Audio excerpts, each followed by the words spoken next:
सबसे पहले आज का पोल, जिसमें आप लोगों ने जब ये पूछा गया कि क्या वसीम रिजवी जी की तरफ से सुप्रीम कोर्ट में दायर याचिका का जो आशय है कि क्या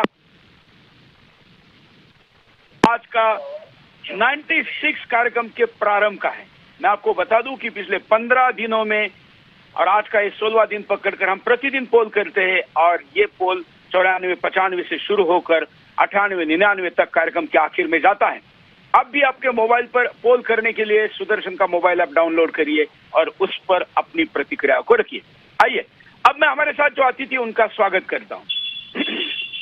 हमारे साथ जो आज के 4 अतिथि हैं, प्रतिदिन हमारे साथ जुड़ने वाले वसीम रिजवी जी, जिन्होंने इस पूरे अभियान को हाथ में लिया है, आपका स्वागत है।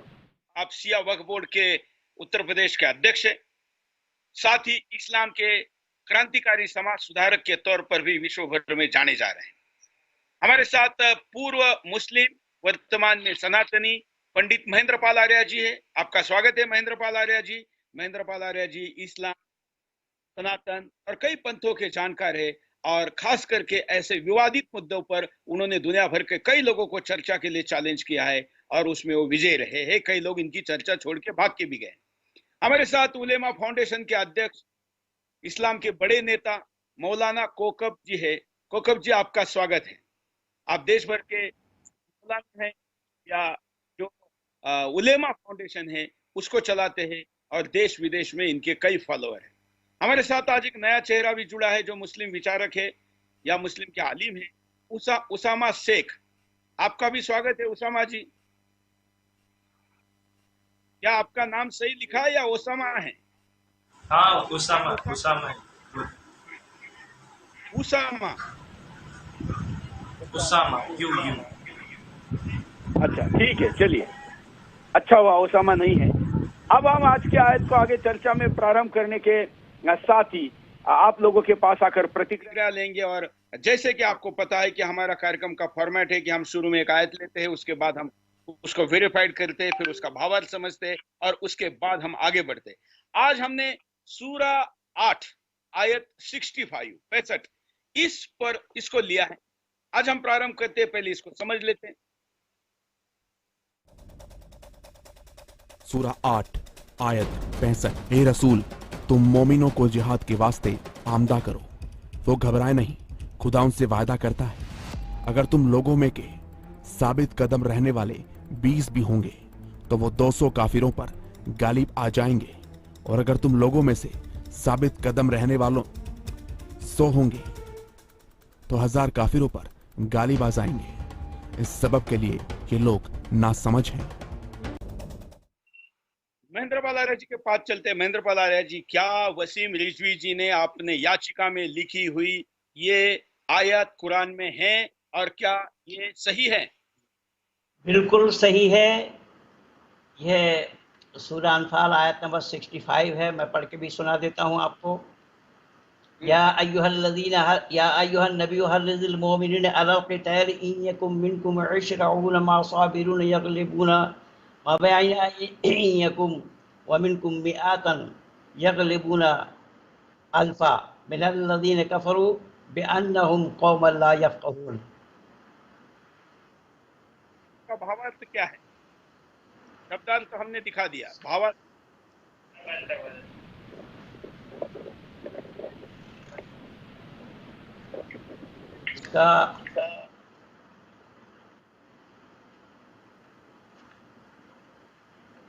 इसका भावार्थ है, ऐ नबी, मोमिनों को जिहाद के लिए उभारो। यदि तुम्हारे 20 आदमी हैं तो 200 पर भारी पड़ेंगे, और अगर वो 100 है इनकार करने वाले तो तुम 100,000 पर भारी पड़ोगे। ये इसमें आई, ये वो अगर इनकार करने वाले हैं वो 1000 हैं और तुम 100 होगे तो उस पर भी प्रभावी रहोगे। अच्छा, अब वसीम रिजवी के पास चलते हैं। वसीम रिजवी जी, आपने आपकी 26 विवादित आयतों में इस आयत को क्यों स्थान दिया? आपको क्या लगा इस आयत में? आपकी क्या आपत्ति है? सूरा 8 आयत 65। वसीम जी। सुरेश जी, देखिए, इसमें शुरू से ही लिखा है। क्या मेरी आवाज सही आ रही? बिल्कुल आ रही। ए रसूल तुम मोमिनों को जिहाद के वास्ते आमादा करो, यानी कि उनको तैयार करो। और फिर लिखा है कि वो घबराए नहीं, खुदा उनके वास्ते वादा करता है कि अगर वो 100 होंगे, अगर वो 20 होंगे तो वो 100 के बराबर होंगे, और अगर के वो लोग 100 होंगे तो 1000 बता दिया के बराबर होंगे। ये तो इन्होंने बता दिया। मेरा कहना है कि आपने तो संविधान का भी दृष्टिकोण रखा है कि ये आईपीसी में क्या बैठती है, आपने इसके पीछे मानवता का भी दृष्टिकोण रखा है कि मानवता से एंगल से क्या इसको देखा जाता है, आपने इसमें दृष्टिकोण ये भी रखा है कि ये वर्तमान के साथ कितना मेल खाता है। आपने ऐसे जो तमाम प्रकार के दृष्टिकोण रखे हैं, उसको देखते हुए आपकी क्या क्या मुख्य आपत्तियां है, खास करके इस पे? वैसे तो संविधान के हिसाब से अगर हम इस पर चर्चा करें तो ये एक साजिश है, ये एक प्लानिंग है उस्काने के लिए, शांति भंग करने के लिए। और अगर ये अल्लाह की तरफ से मान ली जाए तो ये मुकदमा अल्लाह पर चल सकता है। अगर कि ये कहें कि अल्लाह की आयत है तो ये संविधान के हिसाब से ये मुकदमा तो अल्लाह पर फाइल होना चाहिए, क्योंकि अल्लाह हुक्म दे रहा है अपने रसूल को, और इम्प्लीमेंट अगर रसूल कर रहे हैं तो रसूल के ऊपर भी मुकदमा होना चाहिए। तो देखिए ये इसलिए कि इसमें जैसे आपने देखा कि असदुद्दीन ओवैसी ने क्या बात कही थी कि हम जितने हैं और हम 35 हैं तो 100 पर भारी है। तो इसी कुरान की आयत से ही तो उसने ये बात कही थी, ये आंकड़ा तो अल्लाह ने दिया। बिल्कुल 15 मिनट के लिए पुलिस हटाओ तो करोड़ हिंदुओं को ये इसी आयत से उस गद्दार ओवैसी ने प्रेरणा ली थी। इसका मतलब बिल्कुल कि तुम अगर 20 हो तो हम 20 है तो हम 100 पे भारी है, और 100 है तो 1000 पे भारी है। तो ये बात उस्काने वाली है जिहाद के लिए आमादा करो। और नीचे काफिर आया है, काफिर पर गालिब आएंगे, यानी कि काफिर, आप इतनी दिनों से इस बात पर चर्चा हो रही है कि काफिर और मुशरिक कौन है, तो ये बात तो मेरे ख्याल से पूरी दुनिया को पता चल चुकी होगी। काफिर उसको कहते हैं कि जो मुसलमान ना हो, जैसे कि आप। तो मुसलमान यानी कि हम अगर इस आयत को मान लें तो हम अगर 20 हैं तो सुरेश जी आप 100 ले आइएगा, हम आप पर भारी होंगे। तो ये इस तरह की जिहाद का एक मसला है। तो जिहाद का यहाँ पर देखिए जिस तरह से मौलवी भड़काते हैं कि जिहाद जो है वो अल्फाज है और जिहाद का माने आपने झगड़ा क्यों लगा लिया। तो भाई 20 आदमी 100 पर भारी और 100 आदमी 1000 पर भारी, और काफिरों पर गालिब आएंगे, यानी कि काफिरों पर कंट्रोल कर लेंगे। गालिब आने का मतलब यह है कि उनके ऊपर कब्जा कर लेना। तो काफिरों पर गालिब आएंगे, कब्जा कर लेंगे। तो क्योंकि ये नासमझ लोग हैं, तो ये सारी आयतों का मतलब ये है कि ये किसी न किसी तरह से भेदभाव, काफिरों से झगड़ा, फसाद, और इनको आमादा, मुसलमानों को झगड़े फसाद के लिए आमादा करती है। इसलिए मैंने इसको रखा है कि ये संविधान, हमारा जो संविधान है उसकी जो आईपीसी धाराएं हैं उसके तहत बने कानून की, उससे भी ये ठीक चलिए। तो अभी हमारे साथ कोकब जी है, मैं कोकब जी के पास चलता हूं। कोकब जी पिछले कुछ एपिसोड में हमारे साथ जुड़े थे, लेकिन शायद बीच में कुछ कारणों से हमारे साथ नहीं थे, लेकिन पुनः आपका स्वागत है कोकब जी। आप इस विषय पर आपकी क्या सफाई है, जो बात यहाँ पर लिखी भी है और जो रिजवी जी ने इस पर आपत्ति जताई? नहीं, जो कुरान में ये लिखा हुआ है इस पर मेरा ईमान, अकीदा, यकीन है, लेकिन जो रिजवी साहब कह रहे हैं इससे मैं मुत्तफिक नहीं हूँ। मतलब क्या, हिंदी में बताइए। यानी ये जो निकालने के लिए कह रहे हैं इस आयत को, तो उससे मैं सहमत नहीं हूँ। उससे हाँ, तो हिंदी में बोलिए, अच्छा रहेगा। सहमत नहीं हूँ मैं उस निकालने से। क्यों नहीं है? जो उदाहरण उन्होंने दिया कि गद्दार ओवैसी है जो नमक हराम हैदराबाद का, उसने 15 मिनट के लिए पुलिस हटाने की जो बात की थी वो तो इसी आयत पे की थी, ऐसा रिजवी जी कह रहे हैं। कोकब जी, हाँ, आईपीसी की धारा में भी ये आयत आती है। तो जहां जहां आईपीसी की धारा में जो भी श्लोक आते हैं वो भी निकाल दीजिए। इसी तरीके से भड़काने वाले लड़ाइयों के, जंगों के सब निकालिए सब पे यहाँ से। वो जब उस पर चर्चा होगी तो आपको हम अवश्य बुलाएंगे। नहीं, रिजवी साहब से ये कहिए कि गीता में से निकलवा दें कौरव पांडवों की लड़ाई को। गीता में अरे भाई, अरे ये तुम्हारी कहाँ लड़ाई है? ये अरब की लड़ाई है। आप कहाँ की बात कर रहे हैं? ये भी घर की लड़ाई है। आयत को पहले प्रमाण दो, कुरान की आयत प्रमाण दो, तुमने वादा किया था भाई। आयत पढ़ ली, मेरे पास कुरान भी है। ये भी उनके घर की लड़ाई है, सऊदी अरब के। तुम्हारा मैटर नहीं है इसमें। तो तुम्हारा क्या मतलब है इससे? समझिए, आपके पास आते हैं, 1 मिनट आते हैं। रिजवी का जो कहना है वो यही तो कह रहे हैं कि ये अरब की लड़ाई है, अब वही तक सीमित रखिए, भारत में उसका संदर्भ मत दीजिए। देखिए, बात है, इस्लाम भारत में अरब की लड़ाई है, तो जहाँ मेरी आवाज आ रही है। हाँ रिजवी जी, आपकी आवाज आ रही है, आप बोलिए, आपका वीडियो नहीं आ रहा है। 1 मिनट जरा सा नेट चला गया था।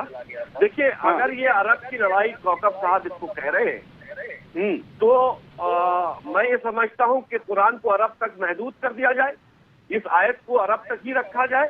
ठीक है, अरब की लड़ाई तो हम भी मानते हैं कि अरब की लड़ाई थी। तो अरब की लड़ाई थी तो ठीक है, तो फिर ये सारी दुनिया के लिए क्यों?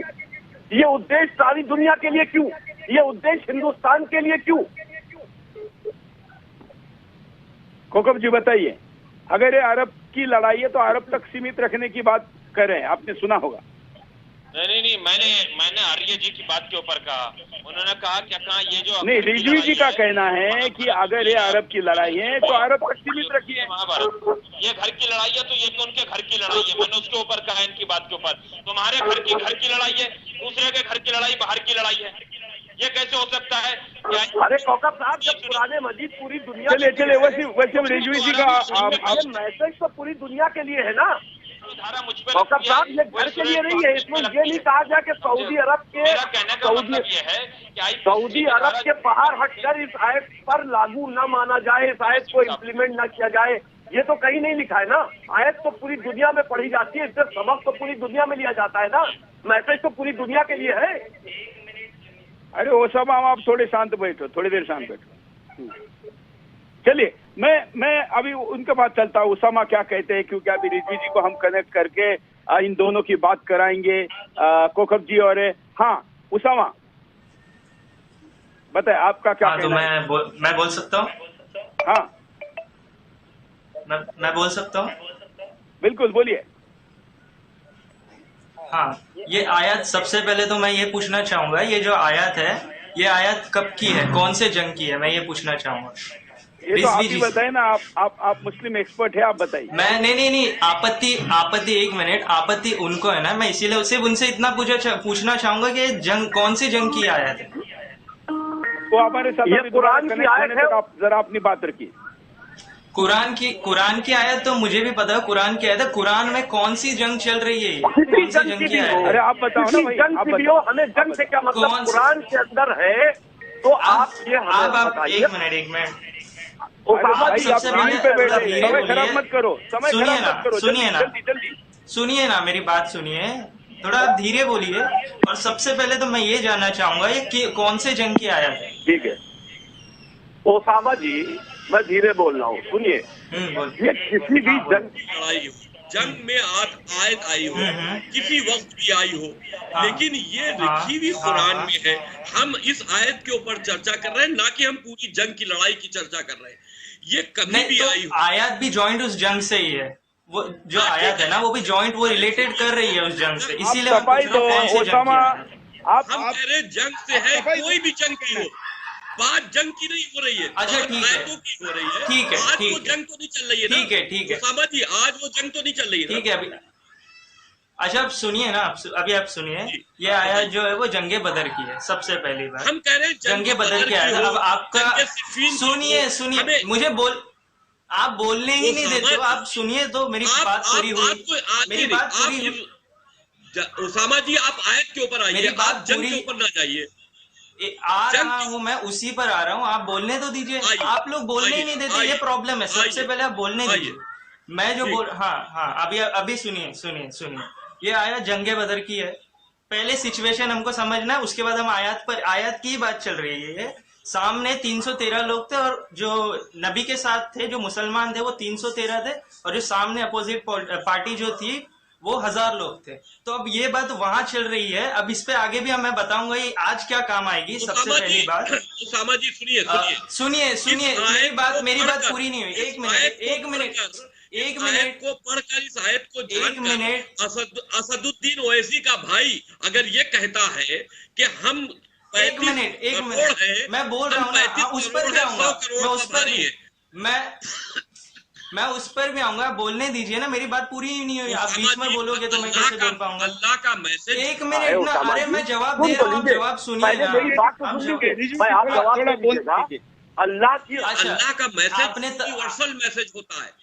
अगर के उस जंग के लिए था, अरे तो मेरी आज सुनिए तो अगर उस जंग के लिए था तो आज कुरान में ये नहीं होना चाहिए। क्या कहने का मतलब ये जरूर आज क्या ठीक है, आज का रेफरेंस बताइए उसामा, आज का रेफरेंस बताइए, ओवैसी के रेफरेंस में बताइए। अरे देखो अब मेरी पहली तो ये बात सुन लो कि अगर कोई भी इंसान या कोई भी कुछ गलती करता है ना तो वो धर्म की गलती नहीं। अगर हिंदू चोरी कर रहा है तो ये बात नहीं है कि गीता में या वेद में लिखी है।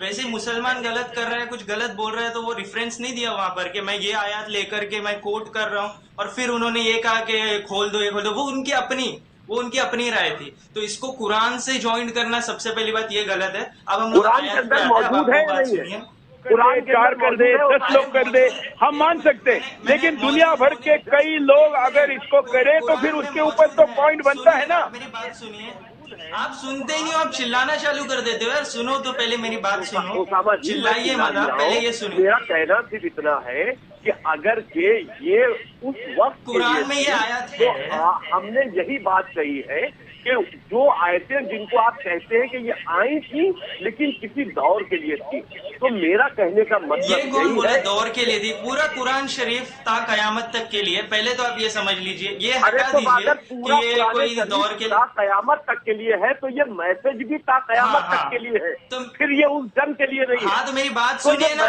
मेरी बात पूरी हुई नहीं, आप बीच में बोले जा रहे हो, मैं कैसे बोलूंगा? आप बीच में ना बोलिए ना।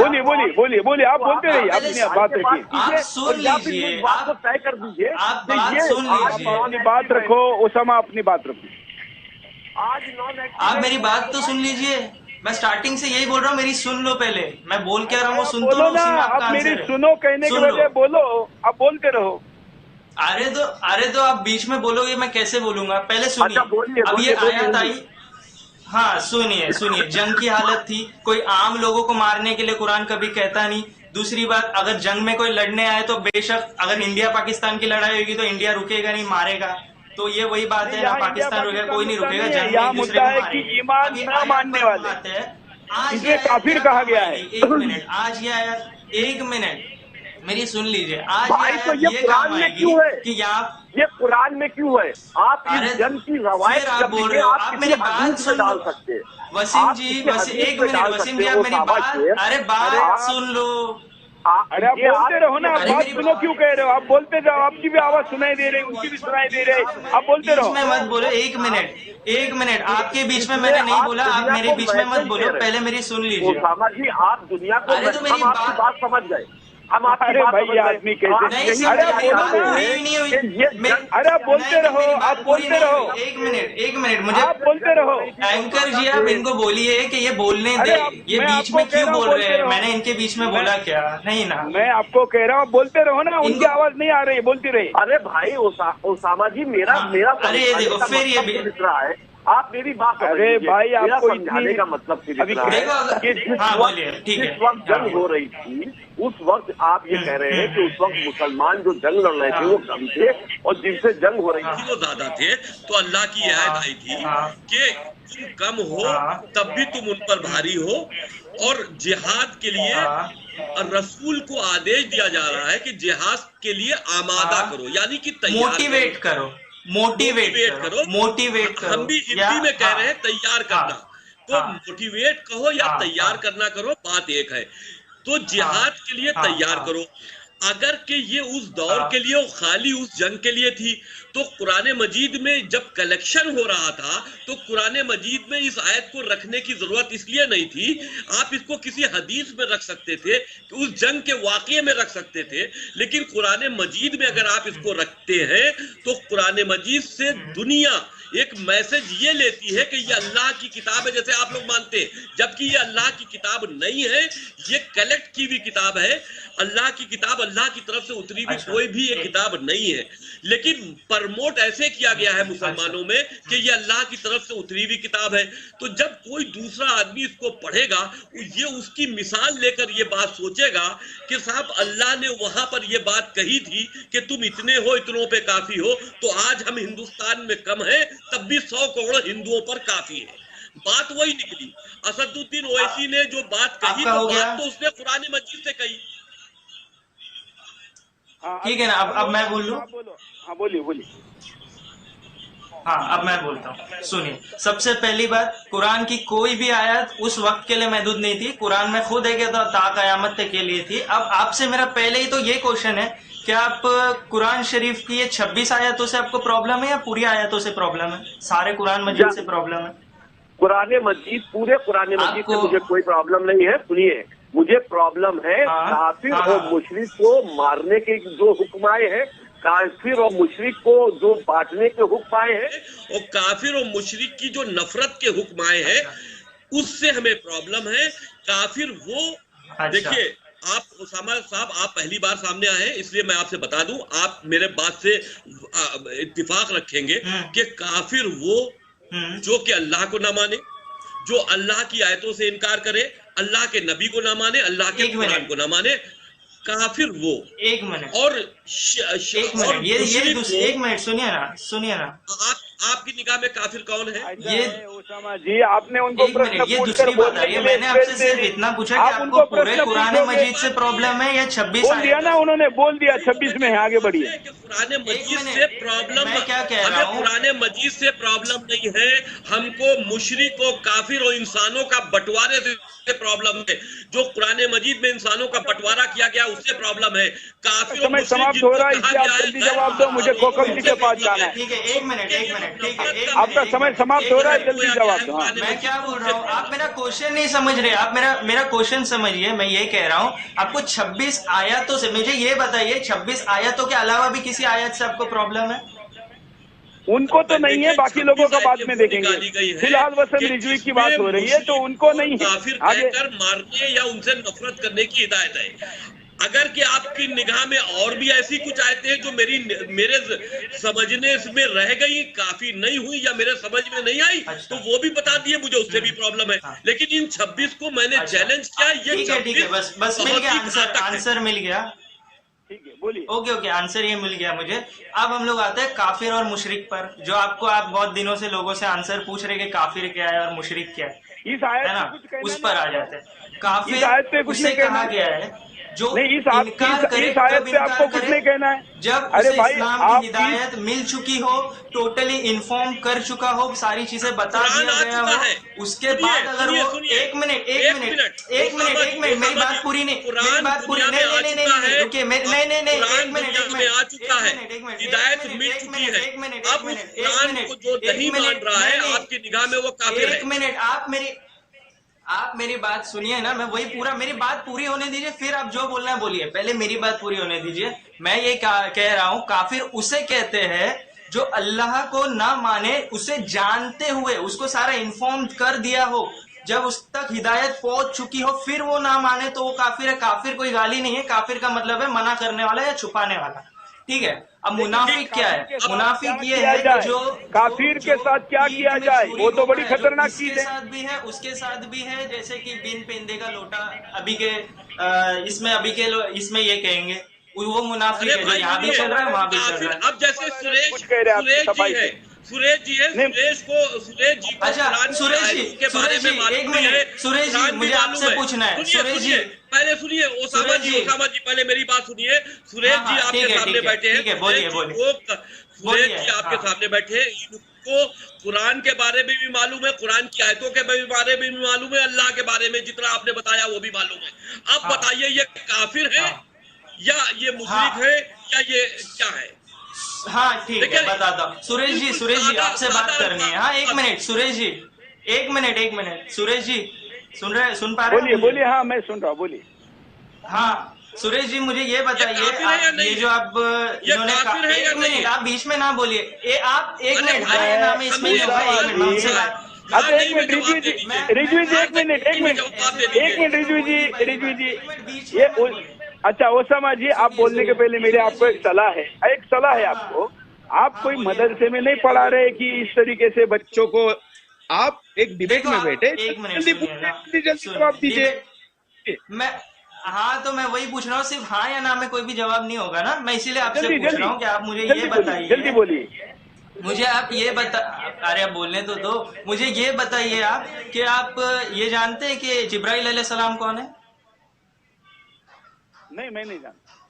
आप जानते हैं? नहीं जानते आप, इसका मतलब क्या हुआ, आप तक प्रॉपर तरीके तक इस्लाम नहीं पहुंचा, आप नहीं जानते। देखिए ये डिबेट जान लेंगे, एक मिनट मेरी बात पूरी नहीं, ये डिबेट में मेरा काम आप लोगों को प्लेटफॉर्म देना है। नहीं एक मिनट, आप नहीं जानते। मैं कोकब जी के पास आ रहा हूँ, मैं कोकब जी के पास आ रहा हूँ।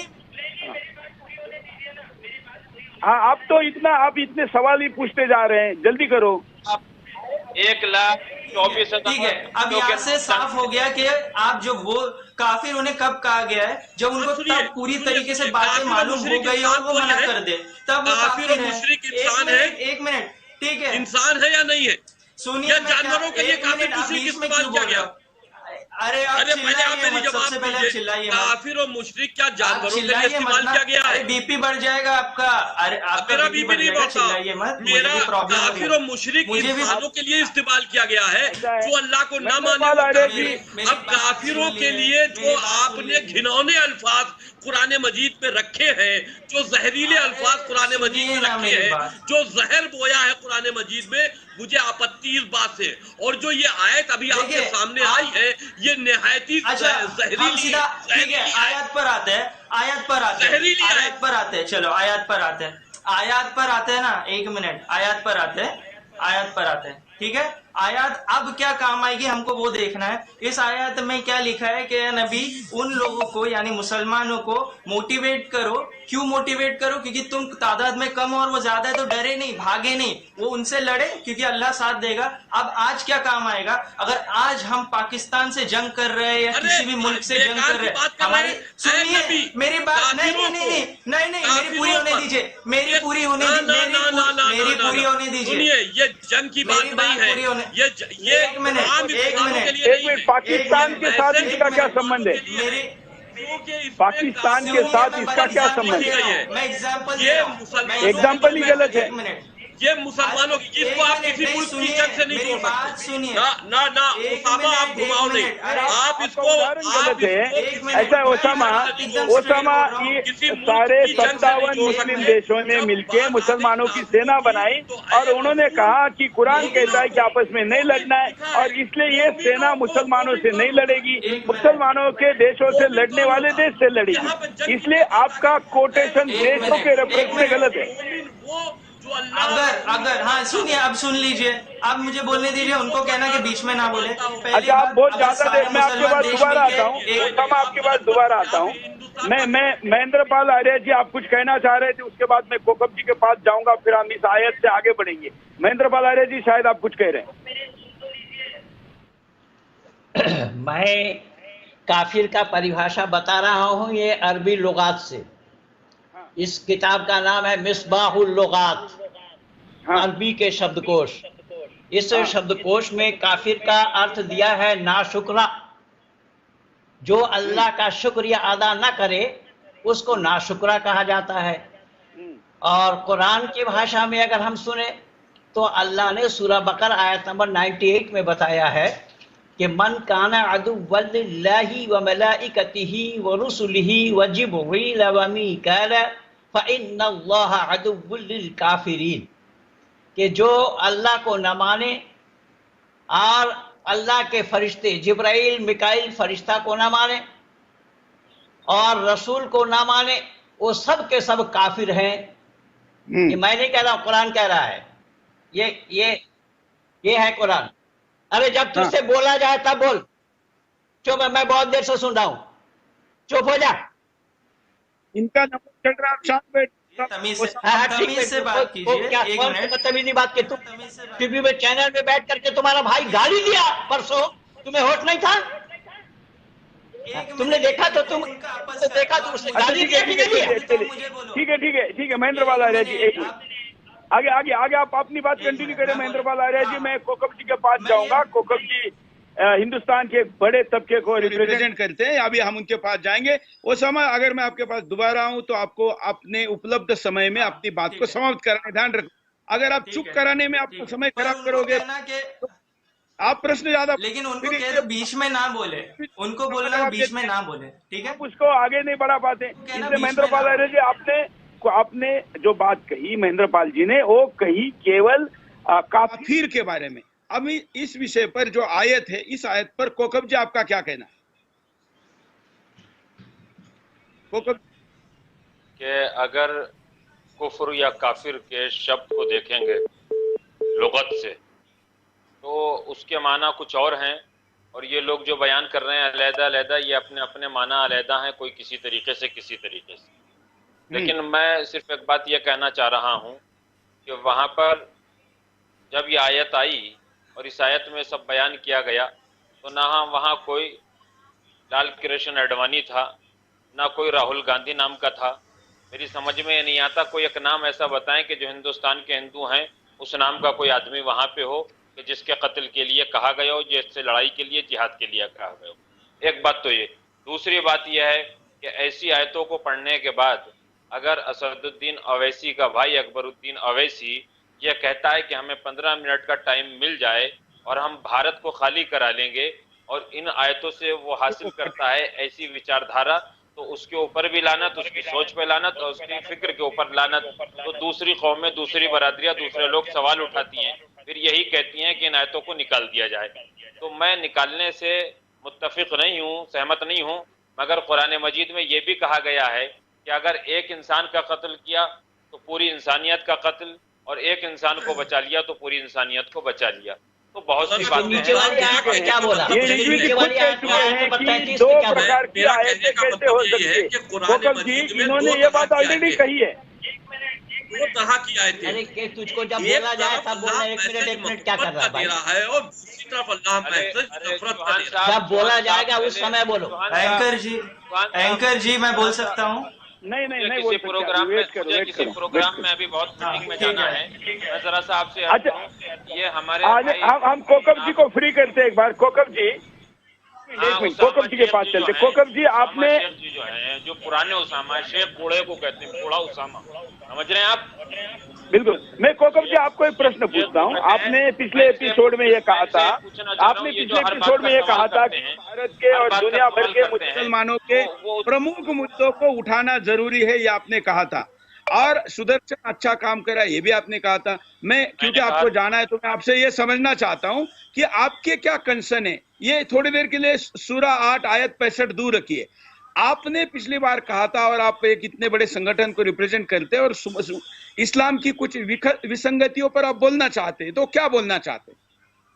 मैं ये बोलना चाहता हूँ, इस तरीके के जो कट्टरपंथी मुसलमान हैं कि जो कुरान की आयतों को पढ़ने के बाद कत्ल करना चाहते हैं, अल्लाह अकबर, ला इलाहा इल्लल्लाह, मोहम्मद रसूलुल्लाह कहने के बाद इनका इस्लाम से कोई ताल्लुक नहीं है।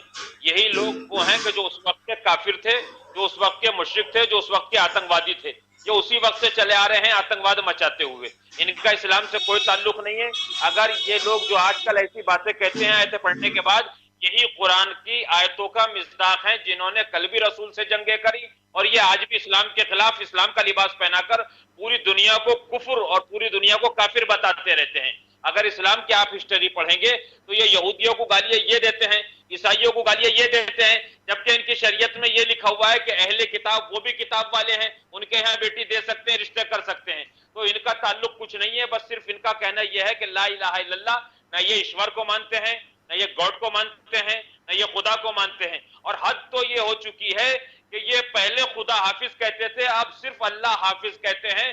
खुदा हाफिज से भी इन्हें नफरत हो चुकी है। तो ये मैं मतलब इनसे कौन? मुत्तफिक बिल्कुल नहीं हूं। ये मतलब जी क्या नहीं, आप सुन्नियों की बात ये हो रही मतलब है? कौन? सुरेश जी, ये सुन्नियों की बात हो रही है, वहाबियों की बात हो रही है, सूफियों की बात हो रही है। हाँ, नहीं तो आपका जो कहना है, नहीं एक मिनट आप अभी बीच में कोई मत बोले। जो बात इन्होंने कही, एक बार थोड़ा उस पर बात कर लेते हैं। इनका जो कहना है कि सुन्नी अत्याचार करे, सियाओं पे करे या बाकी लोगों पे भी जो कर रहे हैं, उस विषय भारत में भी कोकब जी सियाओं पर अत्याचार की कई घटनाएं इसके पहले भी सुनी है कोकब जी। सुरेश चौहान जी, ये यहूदियों को मारते हैं तो ये मारते हैं, ईसाइयों को मारते हैं तो ये मारते हैं, बुद्धिस्टों के हमला करते हैं तो ये करते हैं, हिंदुओं का कत्ल करते हैं तो ये करते हैं, शियों को ये मारते हैं, हर एक को यही मारते हैं। तो सारी दुनिया गलत हो गई, ये सही हो गए? पूरी दुनिया चिल्ला चिल्ला के कह रही है कि ये आतंकवादी हैं, इन्होंने हिंदुस्तान के अंदर आतंकवाद मचा के रख दिया है। ये कुरान की आयतों को, आज जो वसीम रिजवी कह रहे हैं कि कुरान की आयतों को निकालो, वसीम रिजवी कभी जी कोकब जी का आवाज चला गया है, लेकिन जो बात यहाँ पर वो कह रहे हैं, वो बात कह रहे हैं कि ये खुदा हफीज से अल्लाह हफीज कैसे हो गया। इस विषय पर मुझे लगता है कोकब जी को हम दोबारा कनेक्ट करने की बात करेंगे, लेकिन तब तक मैं जरा पूछ लेता हूँ। हाँ कोकब जी, आप पुनः कनेक्ट हो गए हैं, आपका स्क्रीन ठीक करके मैं आपसे समझना चाहता हूँ। कोकब जी, आपका स्क्रीन रोटेट कर लीजिए। मैं समझना चाहता हूँ, ये खुदा हफीज से अल्लाह हफीज कहने में आपको क्या कहना है? मुझे खुदा हाफिज अल्लाह हाफिज में यह कहना है कि लफ्ज खुदा, लफ्ज शब्द जो खुदा का शब्द है ये फारसी जबान का है, और अल्लाह का शब्द जो है ये अरबी जबान का है। ये लोग इतने कट्टरपंथी हैं कि फारसी जबान को भी पसंद नहीं करते हैं। मैं इनके आतंकवादी और कट्टरपंथी होने के ऊपर ये बात कह रहा हूं। इन्होंने पहले खुदा हाफिज कहते थे, खुदा भी उसी का मतलब है, अल्लाह भी उसी का मतलब है, गॉड भी उसी को कहते हैं, वाहिगुरु भी उसी को कहते हैं। लेकिन इनकी कट्टरपंथी का आलम यह है कि जो अल्लाह नहीं कहेगा, अगर खुदा कह देगा तो उसको भी काट दो, खुदकश बम हमलों से खत्म कर। आपके ऊपर महेंद्र पाल आर्य जी कुछ कहना चाहते हैं? ये खुदा हफीज मैं से ये अल्लाह कहना हफीज चाहता हूँ कि अल्लाह भी उसी को कहते हैं, गॉड भी उसी को कहते हैं। अल्लाह ने कहा वातुइज्जु मन तशा वातुज़िल्लु मन तशा बियदिकल खैर इन्नका अला कुल्लि शैइन कदीर। मैं जिसको चाहता हूँ इज्जत देता हूँ, जिसको चाहता हूँ बेइज्जत करता हूँ। लेकिन हमारा परमात्मा का उपदेश है कि इज्जत वाला काम करोगे तो पाओगे इज्जत। मैं खामखा किसी को इज्जत नहीं दूंगा, किसी अभी की हम बेइज्जती कंपेरेटिव में नहीं जाते, अभी हम कंपेरेटिव बातचीत में नहीं जाते महेंद्र पाल आर्य जी, अभी हम उस पर नहीं जाते। अल्लाह ने कहा अभी हम उस पर नहीं जाते महेंद्र पाल जी। मैं जिसको चाहता हूँ बेहिसाब रोजी देता हूँ, लेकिन वेद का परमात्मा का उपदेश है अवश्य में महेंद्र पाल जी, अभी हम कंपेरेटिव बातचीत में नहीं जा रहे हैं। कोकब जी ने जो मुद्दा उठाया है, कोकब जी ने जो मुद्दा उठाया है, एक मिनट कोकब जी, मुझे ये भी जानकारी है। आज प्रमाण नहीं दे पाए आप तो भाग अच्छा Mahendra Pal ji, 2 minute. Hello Mahendra Pal ji 1 minute आप बैठे। कोकब जी को, चूंकि मैं कोकब जी को जाना, कोकब जी, अरे ओसामा आप शांत बैठे 1 मिनट। कोकब जी, मैंने ये भी सुना है कि ऐसा एक बड़ा तबका है इस्लाम में जो अल्लाह को भी अब नहीं मानता, और अब उन्होंने तय किया है धीरे धीरे कि मोहम्मद जी को भी नहीं मानेंगे। अब वो अपने परिवार के जो मुखिया थे उनको मानेंगे और उन्हीं की जय जयकार के दिशा में सारा जा रहा है। वो भी अपने आप को मुसलमान कहते हैं और वो दुनिया के प्रभावशाली मुसलमान है।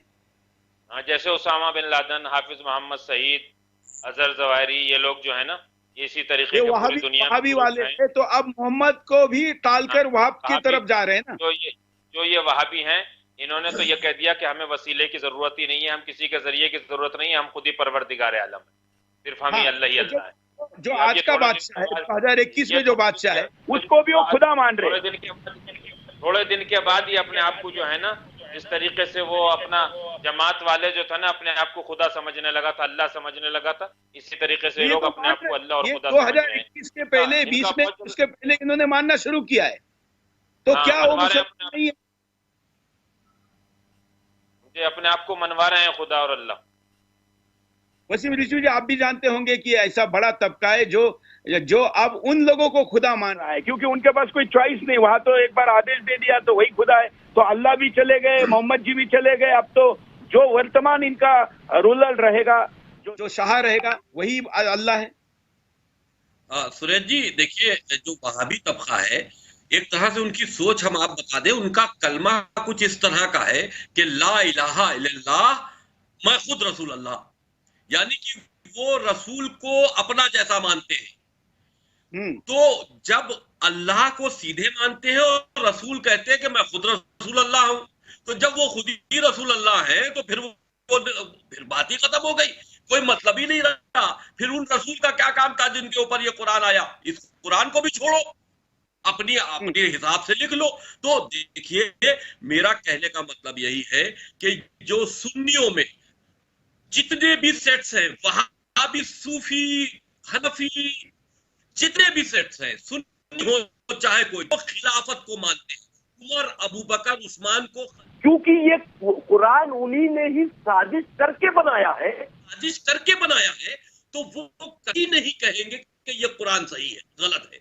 वो इस बात के आप किसी कोकब जी इस बात से आप सहमत है जो कुरान बनाने वाली बात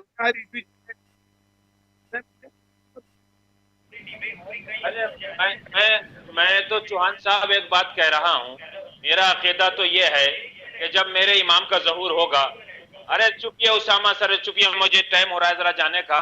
मेरा अकीदा, मेरी आस्था ये है कि जब मेरे 12वें हादी इमाम का ज़हूर होगा तो वो असल कुरान लेके आएगा कि जो मेरे मोहम्मद मुस्तफ़ा और अल्लाह की तरफ से भेजा हुआ कुरान है। ये मेरा अकीदा है, मेरा ईमान है। दूसरी बात ये रह गई कि ये हमारे लोगों का अकीदा है, ये कुल अरे का भाई अकीदा है। रिजवी जी कुछ कह रहे हैं, रिजवी जी कुछ कह रहे हैं। नहीं, जो अभी कोकब जी ने कहा, रिजवी जी उस पर कुछ कह रहे हैं। मैं यही कह रहा हूं कि जो कौकब साहब ने कहा, ये हमारे एक जो शिया फिरका, उसका यही अकीदा है कि ये कुरान जो है, अब ये कहते नहीं है कि गलत है, अब पता नहीं किस डर में नहीं कहते हैं, लेकिन ये कहते हैं कि जो हमारे आखिरी इमाम आएंगे वो असली कुरान लेके आएंगे। तो यानी कि जब असली कुरान वो लेके आएंगे तो ये जो चल रहा है ये क्या है? तो अब ये डर के मारे ना कहे वो एक अलग बात है, क्योंकि सुन्नियों से सब डरते हैं। इन्हीं के बात पे एंडोर्स कर रहे हैं। इन्होंने तो 26 आयतों पे आपत्ति ले ली, आप तो पूरा कुरान लाने की बात कर रहे हैं कोकब जी। नहीं, मैं नया कुरान की बात नहीं कर रहा हूँ, मैं नया कुरान की बात नहीं कर रहा, ये मेरे ऊपर जो है ना नकैया, मैं नए कुरान की बात नहीं कर रहा। आपने कहा कि आपका आखिरी रसूल आएगा, आपने कहा आपका आखिरी रसूल आएगा तो नया कुरान लाएगा। सारे मुसलमान ये कहते हैं कि सोफ़े उस्मानी है, तो मैं भी उसको मानता हूँ, लेकिन अच्छा, ये उसामा कह रहा है कि नया रसूल नहीं आएगा, तो आपकी आस्था है कि नया रसूल आएगा? आखिरी खलीफा है, लेकिन वो आखिरी खलीफा आने वाले हैं, आखिरी खलीफा। अच्छा, आखिरी खलीफा आएंगे। खलीफा नहीं है, खलीफा रसूल नहीं, रसूल। नंबर बताओ, तुम्हारे तीनों खलीफा जो है जहन्नुम की आग में जा चुके हैं। एक मिनट, जा चुके हैं। वो आपके हिसाब से, वो आपके हिसाब से। पहली बात, आप बदतमीजी ना कीजिए, आप बदतमीजी, वसीम जी बदतमीजी ना कीजिए। जो टॉपिक है ना, वो कौन कहाँ पर है ना, वो आप नहीं बताएंगे, वो अल्लाह बेहतर जानता है, अल्लाह को मालूम। आप मत बताओ। एक मिनट, तरीके से पहले, आप तरीके से जब अल्लाह ही जानता है तो क्या है भाई? एक मिनट, हम आयातों पे बात करने बैठे, खलीफाओं पे नहीं। खलीफाओं के लिए हम लोग अलग से कर लेंगे अगर चैनल को चाहिए तो। कुरान के आयतों पर आओ पहले, और कौन कहाँ पर है वो आपकी जिम्मेदारी नहीं है बताने की। सबसे पहली बात, कुरान किसने तैयार किया? ओसामा बताओ, कुरान किसने तैयार किया? ये आयत क्या है, कैसे? एक मिनट, हाँ एक मिनट। अच्छा, आपके हिसाब से जहाँ तक कि मैंने आपकी वीडियो सुनिए, मेरी तैयार किया कुरान तैयार, मेरी बात सुनिए। दोनों को अभी शांत करता हूँ। रिजवी जी और यहाँ पर उसामा है, आप दोनों शांत रहे। मैं एक बार कोकब जी को जाना है, मैं कोकब जी वाला विषय समाप्त करता हूँ। कोकब जी, आपने बड़ी गंभीर बात कही है। आपका कहना है कि आखिरी रसूल आएगा तो वो तब जो कुरान फाइनल होगा वो फाइनल रहेगा, ऐसा आप कह रहे हैं? आखिरी नबी का सवाल भाई करो यार, समझे, सुनो। ये बता दीजिए कि आप अभी जो मौजूदा कुरान है उसमें आपको शक है कि वो असल नहीं है? अरे सुनो तो सही, पहली बात सुनो, समझे। आप बोलते रहे कोकब जी, बोलिए। आखिरी नबी का, हजरत मोहम्मद का, आप इमाम जमाना, जिसके लिए पूरी दुनिया को इल्म है, पूरी दुनिया जानती है, पेशन गोइया करती है, वो जब आएगा, जाहिर होगा, आ चुका है, आएगा, ये मेरा अकीदा है, ये माने या ना माने, मैं इनके अकीदे को नहीं कुछ कह रहा हूँ, ये मेरा अकीदा, मैं अपना अकीदा बयान करूंगा अपनी आस्था। हाँ, इनको आएगा, आप मतलब इस्लाम का खुद का अपना ओपिनियन दे रहे हो, ठीक है, आप अपना ओपिनियन दे यार। तुम क्या दोगे यार, तुम 315-20 साल की पैदावार हो, अब्दुल वहाब नजदी की औलाद हो। अरे एक मिनट, आप एज के साथ इल्म को डिफाइन नहीं कर सकते, एज के साथ, यही तो आप लोगों की कमजोरी है, यही तो कमी है, एज के साथ डिफाइन मत करो। मैं जो बोल रहा हूँ वो सुन लो। एक मिनट, आप बोलिए, आप कोकब जी बोलिए, कोकब जी आप बोलिए, कोकब जी आप बोलिए। अरे कोकब जी को बोलने दीजिए, वसीम जी रुकिए, आप कोकब जी को बोलने दीजिए, आप बीच में मत बोलिए। कोकब जी, कोकब जी, एक मिनट, उनको बोलने दीजिए, बोलिए कोकब जी। बकर उस्मान के हो, रिजवी जी शांत, रिजवी जी शांत, रिजवी जी, कोकब जी बहुत बड़ी बात कहने जा रहे हैं, कोकब जी बहुत बड़ी बात कहने जा रहे हैं। अरे कोकब जी बहुत बड़ी बात कहने जा रहे हैं, आप दोनों शांत बैठो। उसामा, अरे उसामा और रिजवी जी आप दोनों शांत बैठो। कोकब जी को मैं स्पेस दे रहा हूँ, रिजवी जी थोड़ा शांत, मैं चुप बैठता हूँ, उनको बोलिए। रिजवी जी आप भी शांत बैठिए, रिजवी दोनों शांत बैठिए, क्योंकि कोकब जी ने बड़ी सीरियस बात कही है। कोकब जी आप कंटिन्यू करिए। ठीक है, मैं चुप बैठ रहा हूँ। हाँ कोकब जी आप कंटिन्यू करिए।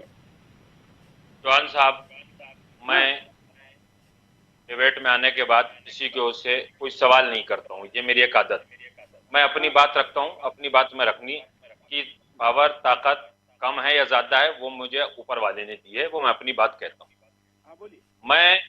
मैं इस कुरान मजीद पे जो हमारे दरमियान है, जो मेरा फिरका, मेरा मजहब, मेरा दीन कहता है कि ये सोहफा उस्मानी है, समझे, तीसरे खलीफा ने इसको तैयार करके दिया और ये चला आगे को, मैं इसे उतना मानता हूँ।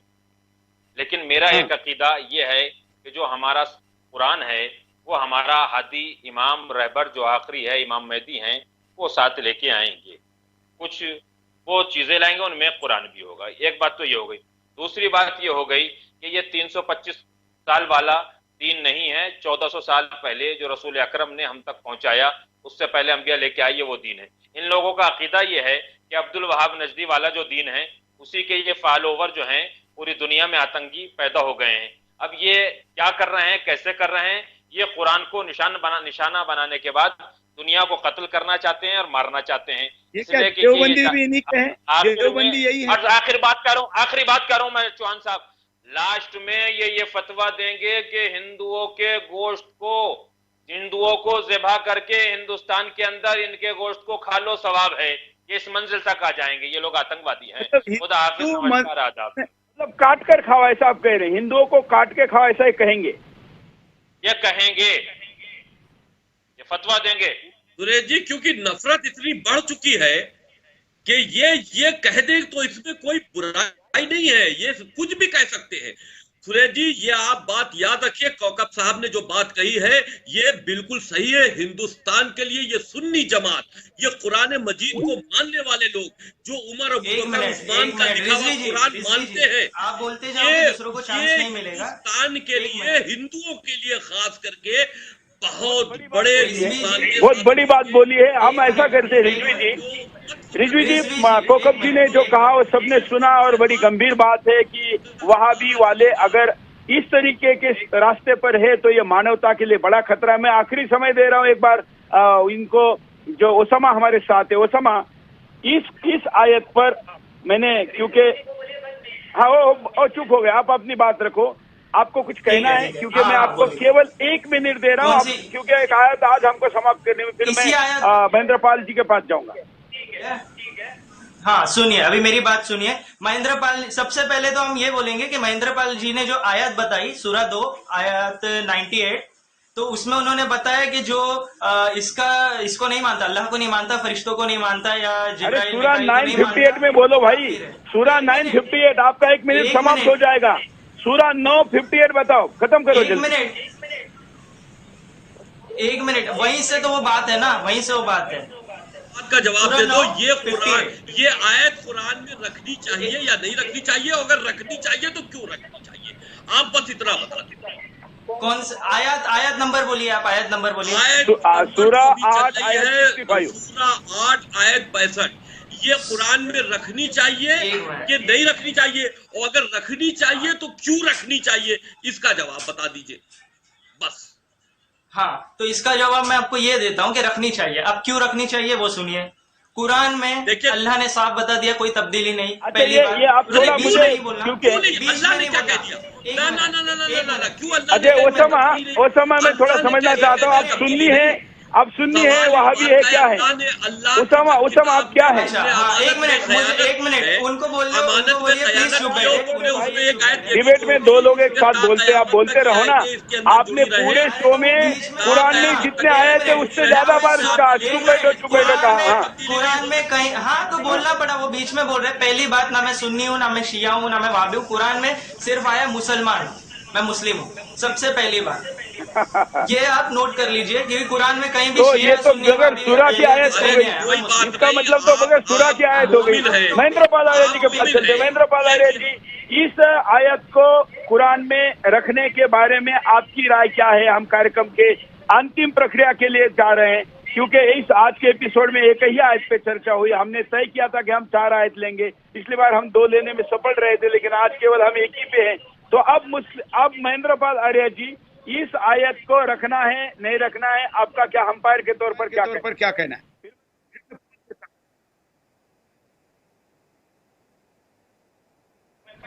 हाँ महेंद्र पाल जी जल्दी बोलिए, मुझे अभी मुझे कार्यक्रम समाप्त करना पड़ेगा। महेंद्र पाल साहब बोलते, चलिए शायद महेंद्र पाल आर्य जी से हमारी बात नहीं हो पा रही। मैं पोल दिखाता हूं कि पोल क्या कहता है, उसके बाद हम महेंद्र पाल जी से अगर बात होती है तो उनके पास जाएंगे। कार्यक्रम के आखिर में जब हमने पूछा कि क्या वसीम रिजवी जी से आप सहमत है, तो कितने प्रतिशत लोगों ने क्या कहा स्क्रीन पर देखते हैं। कार्यक्रम का प्रारंभ आपने देखा था जिसमें 96% लोगों ने कहा था कि हटानी चाहिए। पिछले एपिसोड का समापन 99 पे हुआ था। आज कार्यक्रम के आखिर में पोल क्या है देखते हैं। कार्यक्रम के आखिर में क्या कुरान की वाजित आए तो हटाना चाहिए? 99% लोग कह रहे हैं कि हटानी चाहिए। मैं क्या महेंद्र पाल जी, आपसे मेरी बात हो पा रही है?